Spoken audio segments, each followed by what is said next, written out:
Howdy everyone, it's me once again, the one and only Killer Rodan. And today, we'll be reviewing another kaiju film. And kaiju means giant monster in Japanese.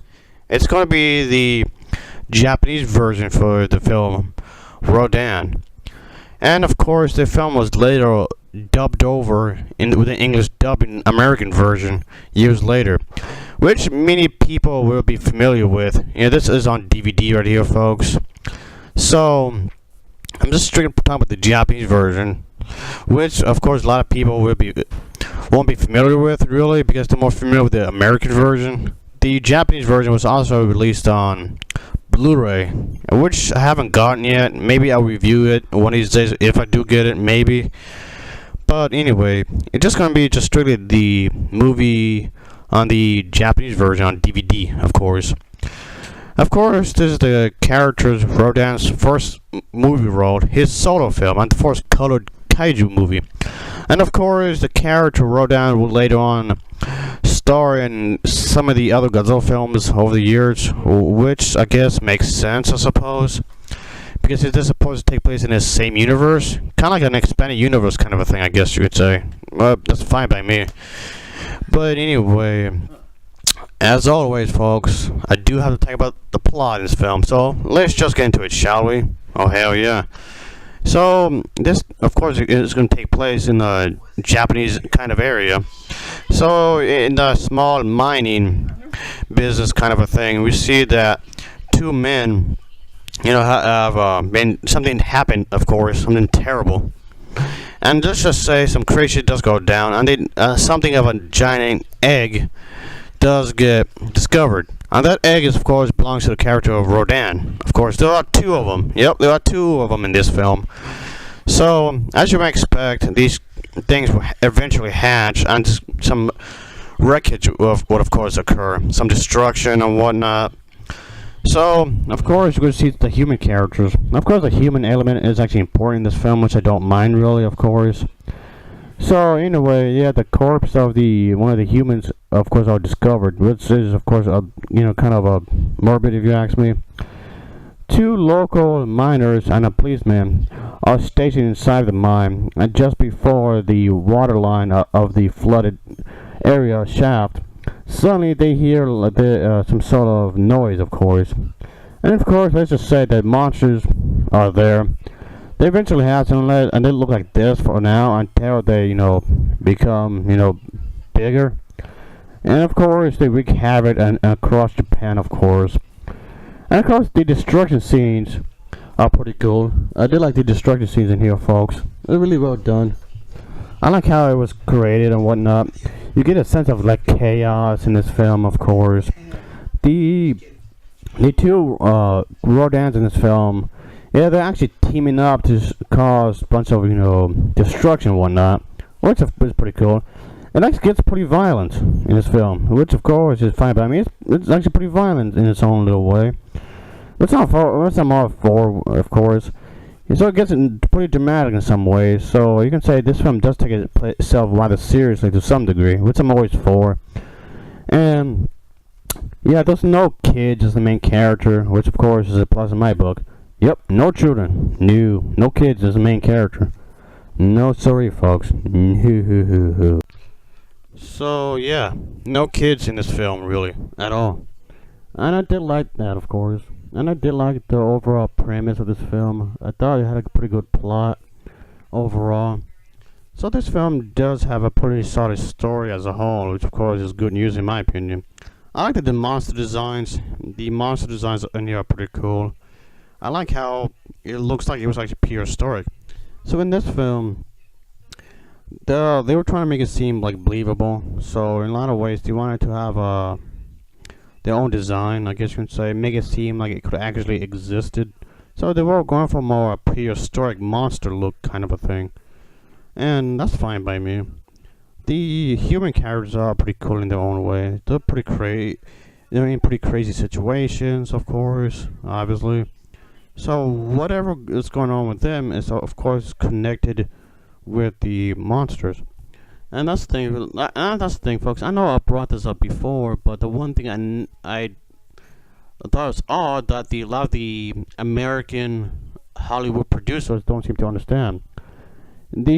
Of course, the giant monster story is the focus of this, but then you insert the human drama into the story.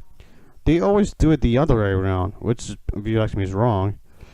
But of course, the story of the monsters is important. Of course, what's going on with the monsters is very important in these features. Then you would somehow insert the human drama story into it somehow.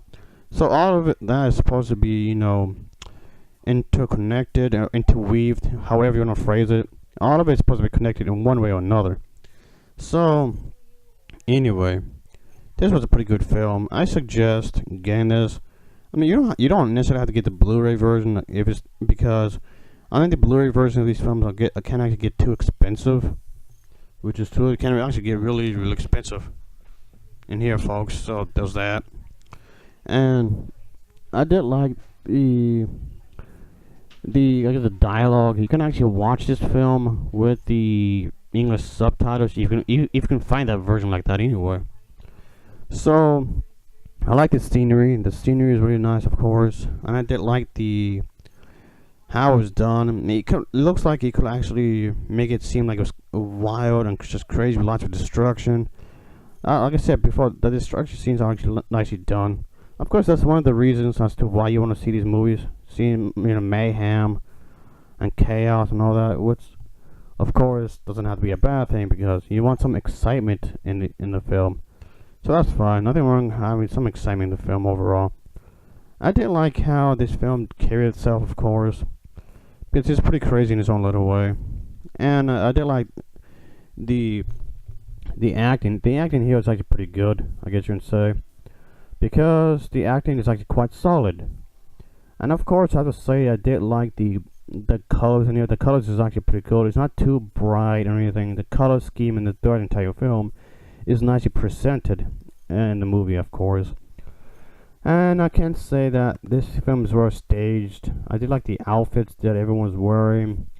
The location scenes that this film have was nicely done. It was nicely framed. This film, despite the fact that it's a very low budget film, it was nicely framed. So it did not come off like amateur, is what I'm saying. So that's definitely a good thing there. It did not come off like it was just done by some amateur somewhere. So that's definitely a good thing there. So I recommend this film because it's overall not a bad movie. If you haven't seen a giant monster film yet, I suggest checking this movie out because honestly, I thought it was actually rather good. So yeah, there's some stuff's going on. I would like to bring up some other stuff, but of course I don't want to spoil anything for anyone that hasn't seen it as of yet. So I did like the way that everything was connected. Nothing came off out of place. Nothing came off like we joking, overly joking, or just making too much of a humorous kind of a thing. Because, like I said, this film does take itself rather seriously, I guess you can say, which of course is a good thing.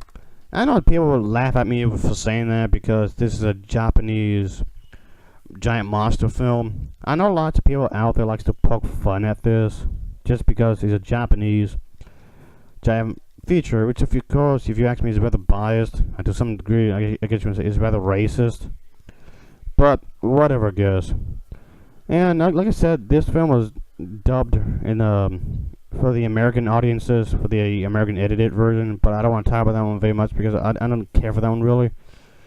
But yeah, this one's over 2 hours. It's about maybe 85 minutes roughly, this version, just about. So yeah, there's some time to be spent here. If you got nothing else to do and you have some time to be spent, I would say check this film out in here. And like I said, with the colors in this film is not overly bright, and it's not so in your face that it becomes rather annoying or anything. So anyway, that's definitely a good thing, of course.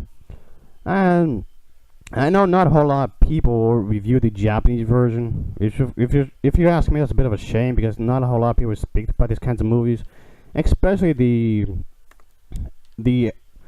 Japanese versions in a way. A lot of people, if somebody brings these kinds of movies up, it's usually the American edited versions.